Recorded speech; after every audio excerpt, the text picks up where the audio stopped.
दर्शकों, आपका हार्दिक स्वागत है। आज हम आपको मिलाने के लिए जा रहे हैं प्रसिद्ध समाज सेवी व युवा अध्यक्ष राष्ट्रीय प्रजापति महासंघ के राहुल प्रजापति जी।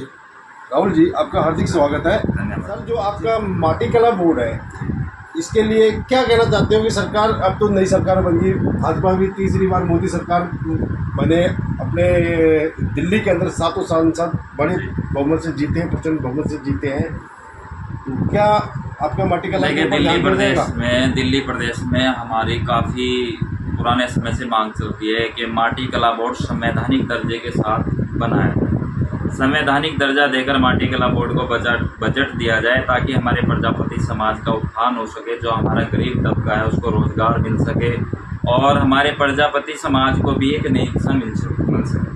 जिसके संदर्भ में हमने लगभग 35-36 बार दिल्ली सरकार से मीटिंग की, दिल्ली सरकार से बैठकें की हैं और दिल्ली सरकार ने पूर्णतः आश्वासन दिया था कि माटी कला बोर्ड का गठन जो है, ये नगर निगम का चुनाव होने से पहले माटी कला बोर्ड का गठन कर दिया जाएगा। लेकिन दिल्ली सरकार ने सिर्फ आश्वासन देने के अलावा कुछ नहीं किया और दिल्ली सरकार, मैं मानता हूं कि दिल्ली सरकार ना एक बहुत ही घटिया किस्म की राजनीति करती है। झूठे वादे देना, झूठे दिलासे देना, जनता को बहकावे में रखना, ये दिल्ली सरकार का काम जी। ये माटी कला बोर्ड से आपके प्रजापति समाज को, कुमार समाज को कितना लाभ होगा? देखिए, माटी कला बोर्ड से एक तो हमारे समाज का रोजगार बढ़ेगा और रोजगार, एक बार आपने देखा होगा कि जब लालू प्रसाद यादव जी रेल मंत्री थे तो उन्होंने हर रेलवे स्टेशन पर कुल्हड़ को अनिवार्य कर दिया था। तो अगर हमारे माटी कला बोर्ड को दिल्ली सरकार बना के देती तो आज हमारे प्रजापति समाज का जो युवा है, जो हमारे बुजुर्ग हैं, जो हमारी एक सांस्कृतिक रही है, वो दिल्ली के अंदर देखने को मिलती और हमारे युवाओं को रोजगार में कमी नहीं होती। हमारे प्रजापति समाज जो आज सड़क पर आने की कगार पर है, उसको ये दिन ना देखे। पहले भी क्या नाम से मिट्टी के बर्तन में खाना पकाया जाता था, मिट्टी के बर्तन में खाना जो बड़ा स्वादिष्ट होता था, क्या वो इस बार भी दोबारा से लागू किया जाएगा? देखिए, मैं तो सिर्फ इतना मानता हूँ कि मोदी सरकार खुद भी कहती है कि लोकल फॉर वोकल, यानी कि लोकल को अपनाओ और अपने देश को जो है उन्नति की राह पर लेके जाओ।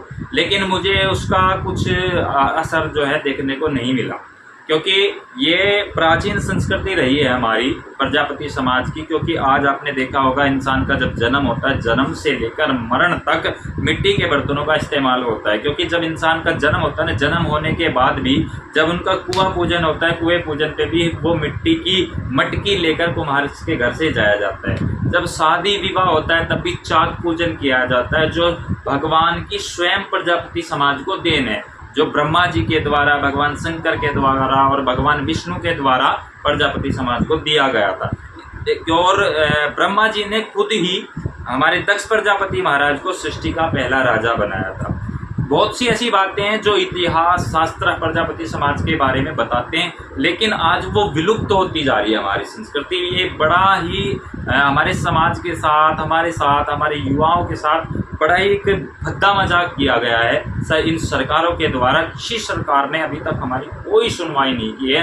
लेकिन मैं आपके चैनल के माध्यम से ये भी बता देना चाहता हूँ कि जब इंसान का मरण होता है ना, तो उस मरण के समय भी इस मिट्टी के बर्तन की ही आवश्यकता पड़ती है। अगर ये मिट्टी का बर्तन खत्म हो गया ना, तो मैं मानता हूँ कि शास्त्रों के अनुसार आपकी मूर्ति होनी की बंद हो। के अंदर कितना आपके समाज का वो है? देखिए, हमने काफी समय से हमने ये भी मांग की है कि हमारी जातिगत जनगणना और जातिगत जनगणना के आधार पर हमें जो है राजनीतिक हिस्सेदारी मिले। हमें राजनीतिक हिस्सेदारी में भी अति पिछड़ा माना गया है किसी सरकार के द्वारा हमारे प्रजापति। और दिल्ली का तो रिकॉर्ड रहा है कि दिल्ली के अंदर किसी पार्टी ने भी प्रजापति समाज को टिकट नहीं दिया है। आपके चैनल के माध्यम से मैं अब की बार ये मांग करता हूँ हर सरकार से कि अगर अब की बार दिल्ली वालों ने, यानी दिल्ली में जो भी सरकार चुनाव लड़ेगी, अगर उन्होंने दिल्ली के प्रजापति समाज को नहीं देखा, तो अब की बार दिल्ली का प्रजापति समाज भी आपको अनदेखा करेगा और नोटा का बटन दबाएगा, जिसका परिणाम आपको भुगतना पड़ेगा। और हमने जब ये लोकसभा जो चुनाव था वो हुआ था, तब भी हमने कहा था कि अगर दिल्ली सरकार ने हमारे माटी कला बोर्ड का गठन नहीं किया तो आने वाले चुनाव में उसका परिणाम दिल्ली सरकार को भुगतना पड़ेगा। और आप भी देख सकते हैं कि दिल्ली के अंदर 7 सीटें भाजपा की हैं और एक तरफा कुम्हार समाज ने भाजपा को वोट करके भाजपा को जिताया है और दिल्ली सरकार के विरुद्ध रहा है। और हम यही मांग भाजपा सरकार से करते हैं, अगर वो उसने भी हमारी सुनवाई नहीं की तो हमारे लिए फिर दूसरा रास्ता भी है। उत्तरी पश्चिमी जिला के जो सांसद हैं जी योगेंद्र चंदोलिया जी, क्या आपकी वकालत के नाम से? देखिए, माननीय योगेंद्र चंदोलिया जी ने हमें आश्वासन दिया है कि हम माटी कला बोर्ड पे कार्रवाई करेंगे, यानी माटी कला बोर्ड पे जितना उनसे हो सकता है वो माटी कला बोर्ड के गठन के लिए करेंगे।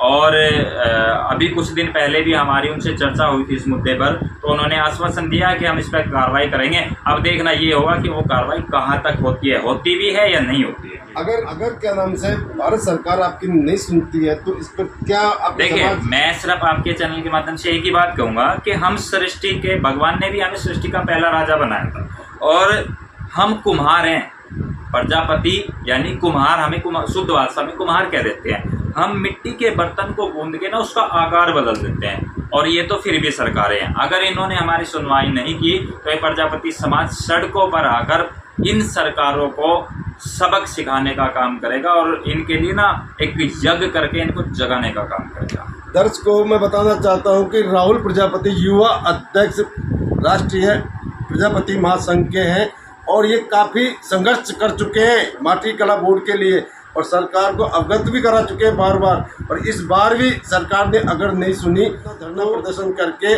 और माटी कला बोर्ड का गठन जरूर करवाएंगे। जय हिंद, जय भारत।